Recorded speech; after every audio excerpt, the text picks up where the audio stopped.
artwork, Awakening Furry Defenses, Sigma, was made by Animowo Soft Uruworks Community and was originally created on the 18th of January. The game has received well over 1 million visits and a fair share of favorites with a dedicated fan base. I'm sorry for that one. Okay, today I want to go over what I like about the game, alongside the stuff that I don't so much appreciate. Keep in mind that this is all just really my opinion, so there should be no need to get upset over anything I say, because, like, you know, everyone has opinions, no matter how much you may disagree with them.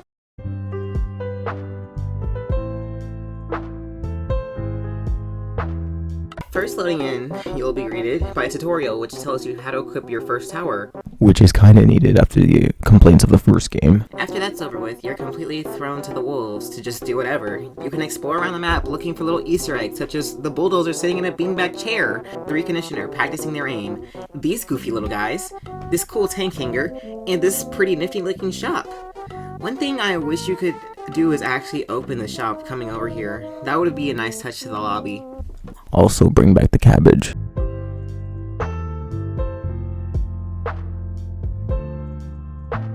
When loading into a match, you'll be greeted by 3 different maps with varying difficulty labels: normal, medium, and expert. As of right now, it doesn't matter what map you choose, because in the end, they don't give anything special for completing them, just the satisfaction of saying that you beat the hardest map in the game. However, one thing that does make a difference is the difficulty you choose to play on. So far, there's 4 main modes in the game: normal, hard, insane, and for the worthy. Hello everybody, All of these modes reap their own rewards that get better and better the harder the difficulty, giving the players some incentive to try one of the harder difficulties with their progressively more and more challenging tanky enemies for advanced players. The only problem I have with the way the waves work in general is that there's no manual skip, which allows players to play at the own pace that they choose. With the automated skip that takes place, it never happens when there's still an enemy from that current wave still alive, which means that if one enemy got through, you'd have to either wait for them to reach the end, or you'd have to wait for the timer to count down to 0 once again to start the next wave. Also, the whole selling towers never gives back bread decision was an interesting one, but it's a minor inconvenience.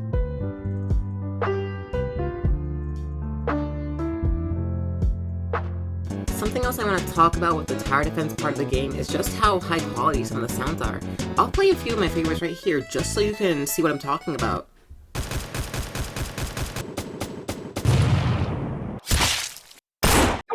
Although the sounds are pretty cool to listen to on repeat until they drill a hole into your skull so deep that someone could wear your head as a bracelet, there aren't actual settings that allow you to mute the gun. Which leads to things getting really loud really fast. So, yeah, I recommend playing with low or no sound for the safety of your future hearing. Also, another thing that I want to point out is the lack of music in the game.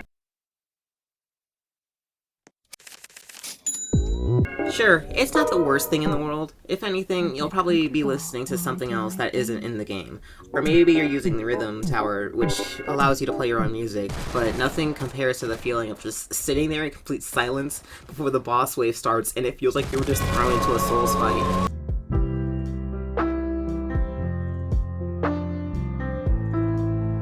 Something that I noticed after inevitably losing my first match was the bread rewarded was not as much as someone would hope for the time that they put into playing and strategizing for that round. Sure, the argument exists that if there were more bread awarded, then the game would become a lot easier to unlock everything, and thus making the game boring for pro players. But like, come on! It takes a lot to drop 12 hours into grinding. What I'm trying to say is that it wouldn't hurt a little to be more generous with the bread.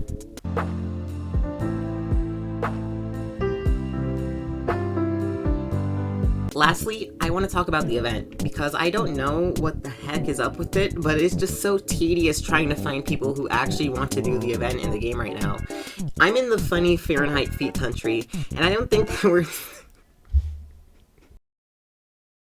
Why did I write that down? I'm in the funny Fahrenheit feet country, and I don't think that we're... I'm in the funny Fahrenheit feet country, and I think that we're sectioned from the rest of the servers because whenever I look at the current collective players information, it always is at least 3 times more than the servers available that show for me. I know it sounds nitpicky, but it just makes the event feel like a literal chore to try and beat. Not to mention, most of the time, the chapter that you should be on won't even load, even though you have the badge for the previous one. So if you even manage to make a team, you still run the chance of the chapter not even showing up.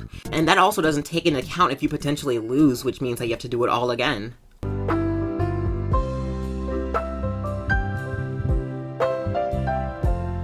Overall, I'd say this game is an improvement from the older works and projects. There's certainly room for improvement, but that statement is overused. It can be said about literally anything. The game feels very oriented around cooperation, and I do believe that's how you'll find most of the enjoyment out of this game. However, there is only one thing keeping me from wanting to mindlessly dump days into it. Please, put the cabbage back in the game. It was like the one thing that united the 4 nations in harmony, and now it's gone, which makes Spotify Island the better game.